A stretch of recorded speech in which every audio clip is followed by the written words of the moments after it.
گھر والوں سے بھی نہ سنبھلے،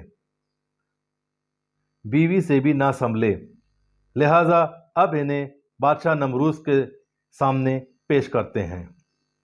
ابراہیم علیہ السلام کو نمرود کے سامنے پیش کیا گیا۔ اب یہاں بھی ایک آزمائش تھی کہ نمرود کو سجدہ کرنا پڑتا تھا، مگر آپ نے سجدہ نہیں کیا۔ تو نمرود نے کہا کہ یہاں کا خدا میں ہوں، تمہارا خدا کون سا ہے؟ تو ابراہیم علیہ السلام فرمانے لگے کہ میرا خدا مارتا بھی ہے اور زندگی بھی دیتا ہے۔ تو نمرود نے کہا، یہ کون سی بڑی بات ہے، یہ تو میں بھی کر سکتا ہوں۔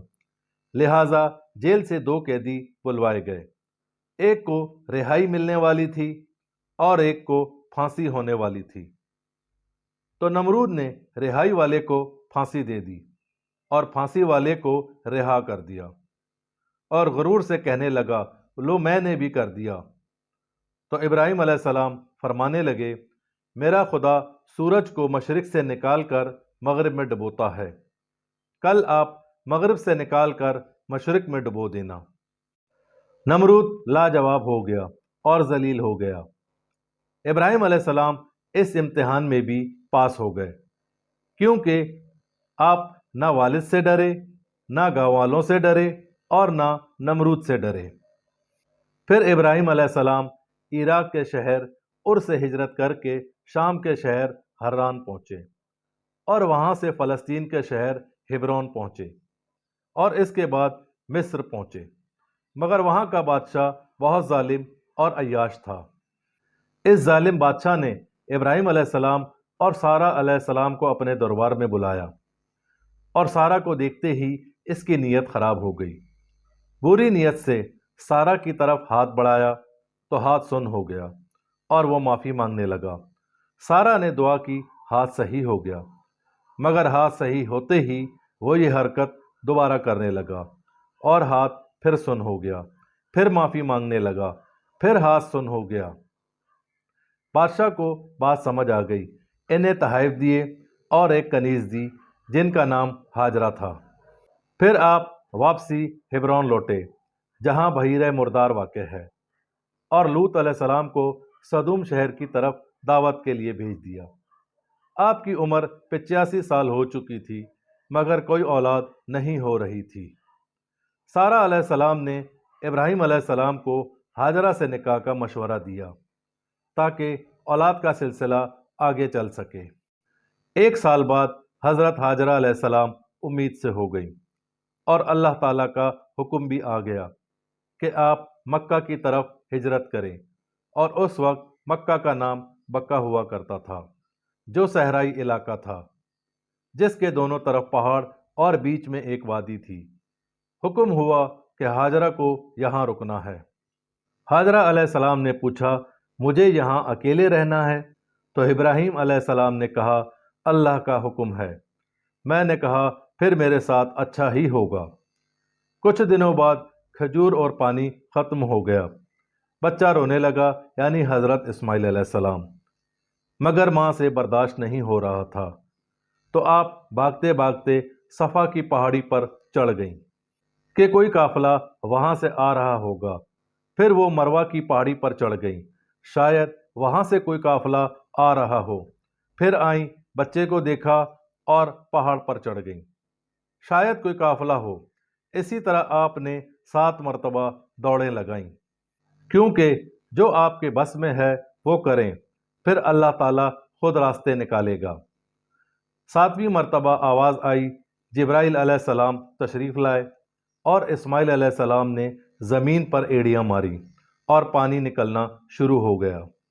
آپ صلی اللہ علیہ وآلہ وسلم فرماتے ہیں، اگر آپ زمزم نہ کہتی تو یہ بہتا ہوا چشمہ ہوتا، مگر اب یہ ٹھہرا ہوا چشمہ ہے۔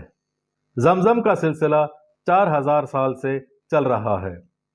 زمزم کے پانی کی خاص بات یہ بھی ہے کہ یہ پیاس کے ساتھ ساتھ بھوک بھی مٹاتا ہے۔ کچھ وقت کے بعد وہاں سے ایک قافلہ گزرا، اور ہاجرہ علیہ السلام کی اجازت سے وہیں رہنے لگا، کیونکہ جہاں پانی ہوتا ہے لوگ بھی وہیں آباد ہوتے ہیں۔ آپ اسماعیل علیہ السلام انہی میں پرورش پانے لگے۔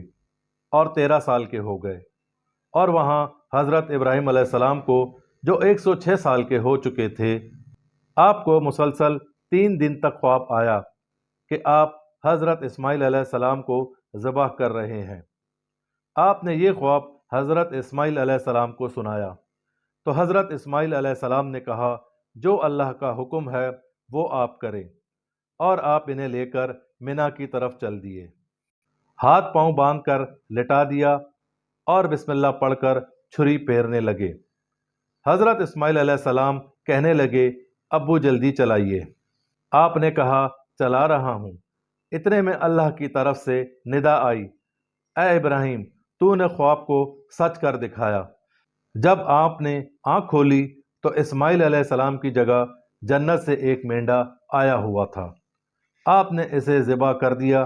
یہ ادا اللہ تعالیٰ کو بہت پسند آئی، اور اس ادا کو اللہ تعالیٰ نے قیامت تک یادگار بنا دیا۔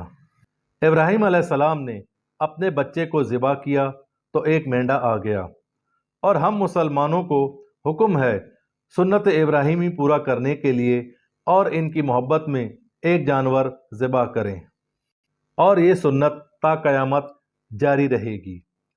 اس کے بعد اللہ تعالیٰ کا حکم آیا، اے ابراہیم یہاں اللہ کے گھر کی تعمیر کی جائے۔ تو آپ نے کہا یا اللہ یہاں کون آئے گا؟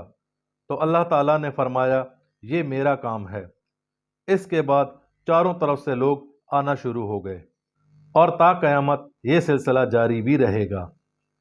4000 سال سے پہلے کا صحرائی علاقہ جہاں نہ پانی تھا نہ آبادی، مگر آج وہ صحرا پوری آب و تاب کے ساتھ چمک رہا ہے۔ آپ ابراہیم علیہ السلام 175 سال کی عمر میں، بعض جگہ پر 195 سال بھی آیا ہے، اس دار فانی سے کوچ کر گئے۔ اگر آج آپ دیکھیں تو دنیا میں سب سے بڑی فالوئنگ سنت ابراہیمی ہے۔ اس لیے تو آپ صلی اللہ علیہ وآلہ وسلم نے فرمایا ملت ابراہیمی میں قربانی ہوگی، اور 10 ذی الحج کو خون بہانے سے بڑھ کر اللہ تعالیٰ کے نزدیک کوئی عمل نہیں ہے۔ اللہ تعالیٰ ہر مسلمان کو قربانی کی توفیق عطا فرمائے۔ چینل کو سبسکرائب کریں، ویڈیو کو لائک کریں، اور کمنٹس باکس میں اپنی رائے کا اظہار ضرور کریں۔